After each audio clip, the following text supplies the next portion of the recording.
পরিমিতির দেখো অঙ্কটা একটা রম্বসের অঙ্ক। এটা আমরা রম্বসের আগে তিনটি ভিডিও করেছি এবং রম্বস সম্পর্কে আমরা মোটামুটি ধারণা লাভ করেছি। রম্বসের অঙ্কগুলো আমাদের কীভাবে নামাতে হয়। আজকে পরিমিতির রম্বসের হচ্ছে 4 নম্বর ভিডিও এবং শেষ ভিডিও। এরপরে আমরা পরিমিতির অন্য কোনো আরও আছে সেই সমস্ত বিষয় নিয়ে আমরা আলোচনা করব। তখন এখানে অঙ্কটা বলছি একটি রম্বসের একটি কর্ণের দৈর্ঘ্য অপর কর্ণের দৈর্ঘ্যের দ্বিগুণ। রম্বসটির ক্ষেত্রফল 96 বর্গ সেমি হলো বড় কর্ণটির দৈর্ঘ্য কত। দেখো মানে অঙ্কটা খুবই সিম্পল অঙ্ক। দেখো একটা rhombus,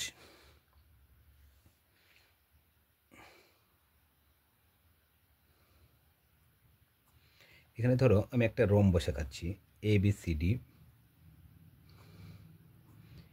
A B C D একটা রম্বস। কি বলছে রম্বসের একটি কর্ণ অপর কর্ণ, রম্বসের কি আছে দুটি কর্ণ আছে, এ একটা কর্ণ আছে আর একটা আছে এসি একটা কর্ণ আছে।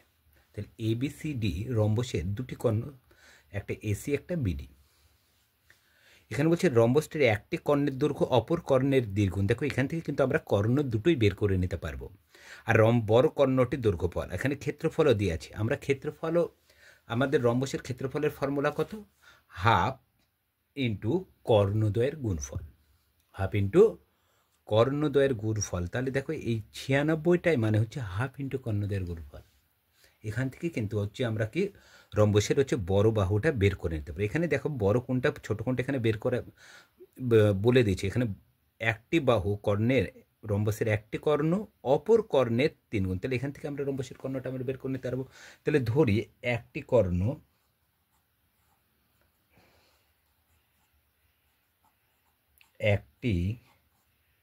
একটি কর্ণ সমান এ ধরলাম, এ সেমি। তো অতএব অপর কর্ণ কত হবে,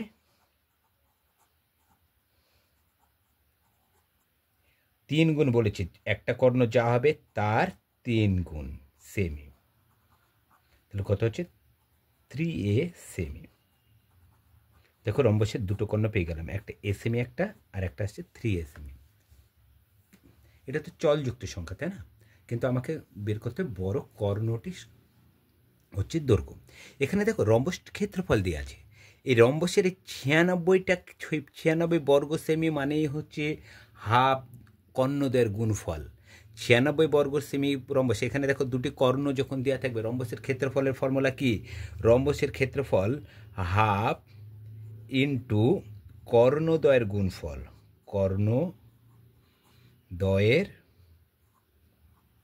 গুণফল, হাফ ইন্টু কর্ণদ্বয়ের গুণফল। এই হাফ ইন্টু কর্ণদ্বয়ের গুণফলটাই কিন্তু এখানে 96 দিয়ে দিয়েছে। তাহলে আমরা শর্ততে আমরা লিখতে পারি কি, হাফ ইন্টু কর্ণদ্বয়ের গুণফল, হাফ ইন্টু কর্ণ, একটি কর্ণ কত এ, অপর কর্ণ কত এখানে আছে 3a। তাহলে হাফ ইন্টু কর্ণদ্বয়ের গুণফলটা কত বলেছে 96। এখান থেকে দেখো আমি এর মানটা কিন্তু আমি পেয়ে যাবো। যখনই এর মান পেয়ে যাবো, এ মানে কি একটি কর্ণ মানে ছোট কর্ণ, এ কর্ণটা 3a মানে কি হচ্ছে বড় কর্ণ। এখানে এর মানটা বসিয়ে দিলে কিন্তু আমরা বড় কর্ণের মানটা আমরা বের করতে পারবো। তাহলে এখানে দেখো উপরে কি কি আছে 1 মানে 1 এ আর 3, আর নিচে আছে কি এ। দেখো এক লাইন বেশি করছি, এখানে ডাইরেক্ট গুণ হিসেবে করে আমি একটা লাইন বেশি করে দিচ্ছি। তাহলে এর সাথে 3a যদি গুণ করি, সহগ গুণ 3 আর পাওয়ার কি যোগ, তাহলে 3a স্কোয়ার, আর নিচে কত পড়ে আছে 2 সমান কি 96। তাহলে এর মান বের করবো, তাহলে কোন এ কোনটা আগে করবো, তাহলে আমরা লিখতে পারি কি 3a স্কোয়ার সমান 96 গণিত কত 2। তাহলে স্কোয়ারের মান বের করবো, তাহলে এ স্কোয়ার সমান কি লিখতে পারি 96 গণিত 2/3। 3 দিয়ে এটাকে লঘিষ্ঠ করো, 3 একে 3, 3 3কে 9, 3 2 6। তাহলে এ স্কোয়ার সমান কত পেলাম 32 2 64। এ স্কোয়ার সমান 64, অতএব শুধু এ সমান কত হবে √64। তাহলে 64 যদি রুটের বাইরে বের হয় তাহলে কত হবে 8 এ 8 64। আমরা রুটের কীভাবে বাইরে বের করি, যেটা আছে সেটাকে মৌলিক উৎপাদক করি। তাহলে 2 দিয়ে কত 32, 2 দিয়ে 16, 2 দিয়ে 8, 2 দিয়ে 4, 2 দিয়ে 2, 1 2 3 4 5 6। তার মানে কি রুটের মধ্যে কটা আসছে, 6টা 2 আসছে। রুটের বাইরে বেরালে অর্থাৎ ওসব জোড়া খুঁজবে। এই দুটো 2 মানে একটা 2, এই দুটো 2 মানে কি একটা 2, এই দুটো 2 মানে একটা 2, 2 দুগুণে 4, 4 দুগুণে 8। দেখো এ মান পেয়ে গেলাম। কিন্তু এ মানে কি ছোট কর্ণ। দেখো এটা এম, আর এখানে আছে 3A। 3A এটা দেখে বোঝাচ্ছে 3A এটা কি বড়। এটা এখানে উত্তর হচ্ছে বড় কর্ণটি। তাহলে এ মানে একটি কর্ণ, তাহলে অপর কর্ণ কত হবে? আগে অপর কর্ণ করলি, তাহলে অপর কর্ণ হবে 3 ইন্টু এ। তাহলে 3 ইন্টু এ মানে কত? 8 সমান 3 8 24 সেমি। তাহলে একটা কর্ণ 8 পেলাম, আর একটা পেলাম 24 পেলাম। 8 আর 24-এর মধ্যে 24টা বড়। তাহলে উত্তর চেয়েছে বড় কর্ণটির দৈর্ঘ্য কত। অতএব বড় কর্ণটির দৈর্ঘ্য কত হবে? বড় কর্ণটির দৈর্ঘ্য হবে কত? 24 সেমি। তো খুব সহজ, কতটা সহজ অঙ্ক। এখানে অঙ্কটা বলে দিয়েছে, দেখো যে রম্বসটির কর্ণটাও এখানে বলে দিয়েছে। দুটি কর্ণই কিন্তু মাপ বলা আছে। দেখো একটা এ বলেছে, একটা 3 গুণ আছে। তাহলে একটা যদি হয় তাহলে আর একটা কি 3 গুণ আমি করে নিলাম। এখানে এ ধরলাম, তুমি এ বাদে তুমি এক্স ধরতে পারো, তোমার ইচ্ছা মতো তুমি ধরতে পারো। আমি এখানে এ ধরলাম, তুমি এক্স ধরতে পারো, তুমি এন ধরতে পারো, এন ধরতে পারো, তোমার ইচ্ছা মতো তুমি ধরতে পারো। তাহলে ছোট কর্ণটা যখন পেয়ে গেলাম, সেখান থেকে ছোট কর্ণটা যখন পেলাম, তাহলে বড় কর্ণটা বলছে তার 3 গুণ হবে। তাহলে তার 3 গুণ করে দিলাম। তাহলে বড় কর্ণটা, আর এখানে দেখো রম্বসটির ক্ষেত্রফল দিয়ে আছে। রম্বসটির যখন দুটো কর্ণ জানা থাকবে, তখন তার ক্ষেত্রফলের ফর্মুলা কি? হাফ ইন্টু কর্ণদের গুণফল। এই 96 মানে কি? হাফ ইন্টু কর্ণদের গুণফল। তাহলে এখানে আমরা 96 জায়গায় কি আমরা সমান করতে হবে? হাফ ইন্টু কর্ণদের গুণফল সমান 96। এখান থেকে আমরা এ এর মান বের করলাম। এ মানে কি? একটা কর্ণ পেলাম। তাহলে অপর কর্ণ আছে, এ মানে একটা কর্ণ 8, তাহলে অপর কর্ণ আছে 3A। তাহলে এর জায়গায় মান বসিয়ে দাও। এ মানে কত? 8। তাহলে 3 8 হচ্ছে 24 সেমি। তাহলে অপর কর্ণের মান কত আসছে? 24 সেমি। খুব সহজেই আমরা বের করতে পারছি। দেখো আজকে আমরা আর একটা অঙ্ক নিয়ে আলোচনা করব।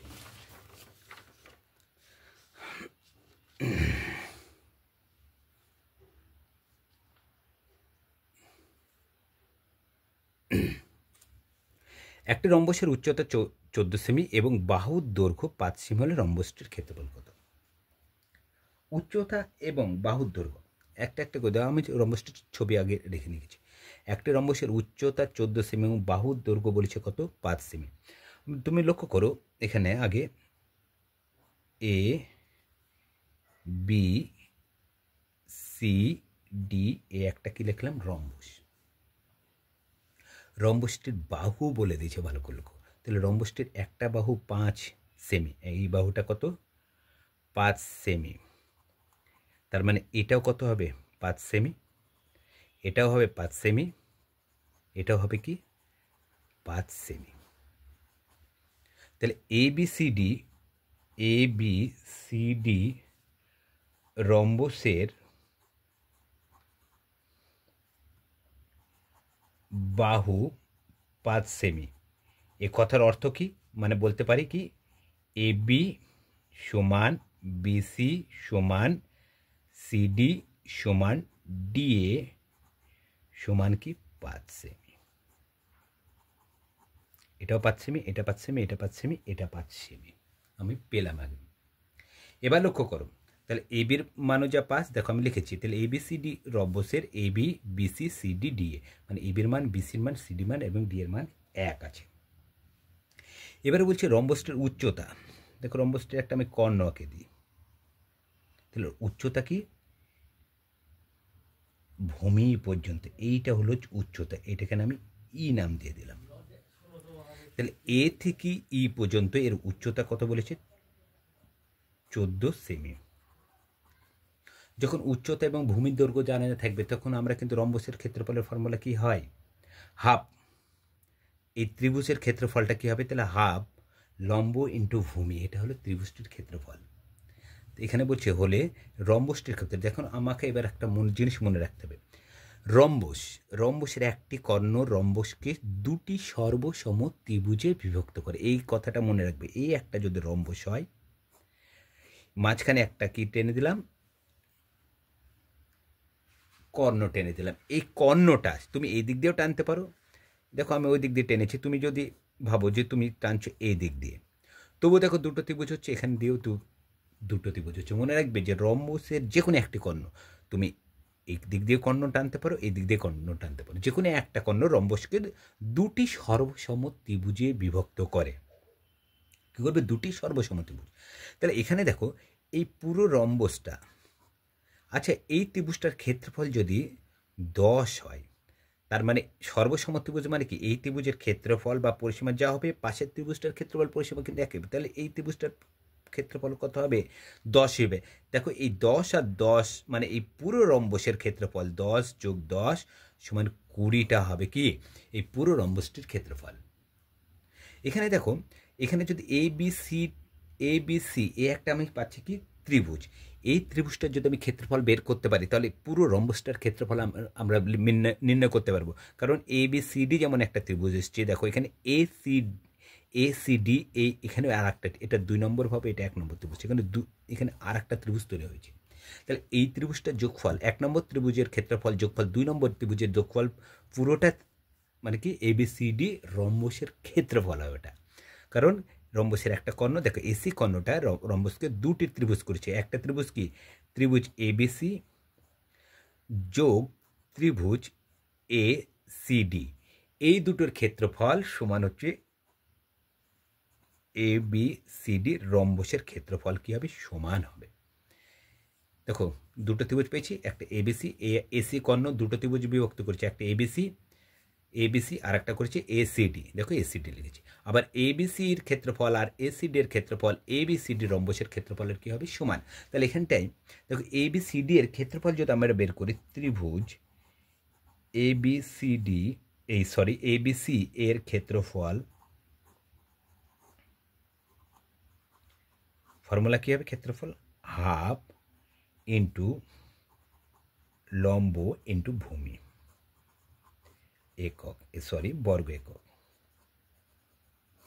তাহলে হাফ, লম্ব কত আছে? 14, ভূমি কত? 5। দেখো এটা কি ভূমি না, এটা আসছে লম্ব, ভূমি কত আসছে? 5 বর্গ সেমি, 2 দিয়ে 7, 5 সাথে কত? 35 বর্গ সেমি। তাহলে এবিসি ত্রিভুজের ক্ষেত্রফল আমি পেলাম। এবিসি ক্ষেত্রফল যদি হচ্ছে 35 হয়, তাহলে এইটারও হচ্ছে 35 হবে। এটা যদি 35 বর্গ সেমি হয়, এটাও হবে কত? 35 বর্গ সেমি। আর এবিসিডি রম্বসটা এই দুটি ক্ষেত্রফলের সমন্বয়ে গঠিত হচ্ছে। সুতরাং রম্বসটির ক্ষেত্রফল কত হবে?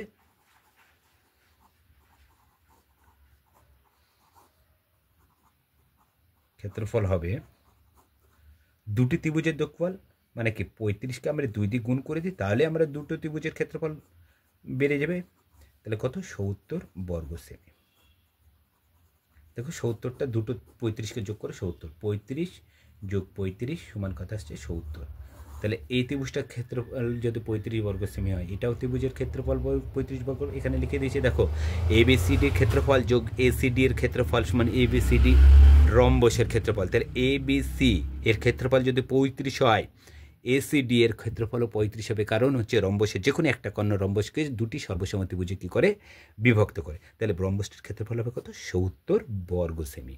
তাহলে দেখো খুব সহজেই কিন্তু আমরা অঙ্কর শুধু হচ্ছে শর্তগুলো আমরা বুঝতে পারি যে অঙ্কটা আমাকে কী করতে বলেছে, এটা যদি আমরা ধরতে পারি তাহলে আমার অঙ্কটা কিন্তু খুব সহজেই। এখানে রম্বসের, এখানে দেখো বাহুর দৈর্ঘ্য, বাহু মানে কি? এখন রম্বসের প্রতিটা বাহুর দৈর্ঘ্য সমান কিনা এই সম্পর্কে যদি ধারণা থাকে, আমি যেমন এখানে লিখলাম এসি, এবং এসিটা হলো কর্ণ, এবং এসি কর্ণ, তো রম্বসে আমি জানতে পারি রম্বসের একটা কর্ণ যখন করবে তখন দুটি সর্বসম ত্রিভুজে বিভক্ত করে, সেখানে একটা ত্রিভুজের ক্ষেত্রফল পেলে অপর ত্রিভুজের ক্ষেত্রফলটা আমরা পেয়ে যাবো। কারণ কি? দুটোই কি সমান ত্রিভুজ, যেহেতু এবিসি সমান কি এসিবি, মানে এবিসিও যা, আমরা এখানটায় লিখতে পারি কি এবিসি সমান কি এসিডি, মানে কি এই ত্রিভুজ দুটো কি সমান, সেই জন্য কী হবে? এর যা ক্ষেত্রফল হবে এটারও ক্ষেত্রফলটা তাই হবে। আবার দেখো ভালো করে লক্ষ্য করে এবিসিডি পুরোটা মধ্যেই কিন্তু এই দুটো ত্রিভুজ আছে, এবিসিডি যে চারিপাশে রাউন্ড আছে, এ একটা বিসিডি, এই পুরোটার মধ্যে কিন্তু এই দুটো ত্রিভুজ আছে। তাহলে পুরো দুটো ত্রিভুজের ক্ষেত্রফলটাই হবে কি এবিসিডি রম্বসের ক্ষেত্রফল। তাহলে আমরা হচ্ছে পরিমিতির হচ্ছে রম্বস সম্পর্ক আমরা হচ্ছে টোটালি আমরা 4টি ভিডিও করলাম। এরপরে আমরা হচ্ছে চেষ্টা করব রম্বস বাদে আরও আছে অঙ্ক, সেই সমস্ত দিকে আমরা দৃষ্টিপাত করা, এবং দেখব যে আমরা কীভাবে অঙ্কটা করলে পুরো অঙ্ক নম্বরটা আমরা পেতে পারি, আমরা সেদিকে সবসময় আমরা খেয়াল রাখবো। আমরা যেভাবে অঙ্কটা নামছি চেষ্টা করবো পরীক্ষার হলে আমরা হচ্ছে সেইভাবেই অঙ্কটা নামানোর। তাহলে আমরা পরিমিতির সামনের দিন আমরা অন্য কোনো অধ্যায় নিয়ে আমরা আলোচনা। আমার যে নতুন চ্যানেল ম্যাথ সাইন, এখানে তোমরা যেতে পারো। এখানে আমার চ্যানেলে দুপুর 12টার সময় একটা হচ্ছে কি শর্ট ভিডিও ছাড়া হয়, এবং আমার এই চ্যানেলটাতেও আমার এই লং ভিডিওতে এখানে সন্ধ্যা 6টার সময়তেও আর একটা শর্ট ভিডিও, এই দুটো যদি তোমরা হচ্ছে প্রতিদিন কালেক্ট করতে পারো, এই দুটো শর্ট, একটা ম্যাথ সাইন যেটা আমার নতুন চ্যানেল, আর এটা আমার কি এটা পুরোনো যেটা চ্যানেল আছে যেটা লং ভিডিও চ্যানেল, এখানেও আমি একটা সন্ধ্যা 6টার সময় একটা শর্ট ভিডিও ছাড়ি। এই দুটো চ্যানেল যদি তোমরা দুটো শর্ট তোমরা কালেক্ট করতে পারো, তাহলে পরীক্ষাতে আশা করি হচ্ছে প্রায় ভালো প্রশ্ন কমন পাবে, এবং একই টাইপের যে সমস্ত অঙ্কগুলো আছে সেগুলো সমস্ত অঙ্কগুলো তোমরা নামাতে পারবে, কারণ প্রতিটাগুলোই আমরা ফর্মুলা উল্লেখ করে দিয়েছি, মানে নিয়ম সহ হচ্ছে শর্টগুলো উল্লেখ করা আছে যে কোন নিয়মে আমি অঙ্কটা করেছি। আর তোমাদের যদি চ্যানেলটা ভালো লেগে থাকে তাহলে তোমরা লাইক কমেন্ট শেয়ার করবে এবং সাবস্ক্রাইব করবে চ্যানেলটা, যেন আমি হচ্ছে তোমাদের আরও ভালোভাবে আরও অনেক বিভিন্ন ধরনের অঙ্ক তোমাদের সামনে আমরা নিয়ে আসতে পারি। আর ম্যাথ সাইনে যেতে গিয়ে এই চ্যানেলটাকে তোমরা হচ্ছে কি সাবস্ক্রাইব করবে, সেখানে হচ্ছে তোমরা হচ্ছে বিভিন্ন ধরনের শর্ট অঙ্কগুলো পেয়ে যাবে। তাহলে আজ এই পর্যন্ত, পরে আমরা পরিমিতির নতুন কোনো অঙ্ক নিয়ে আসবো।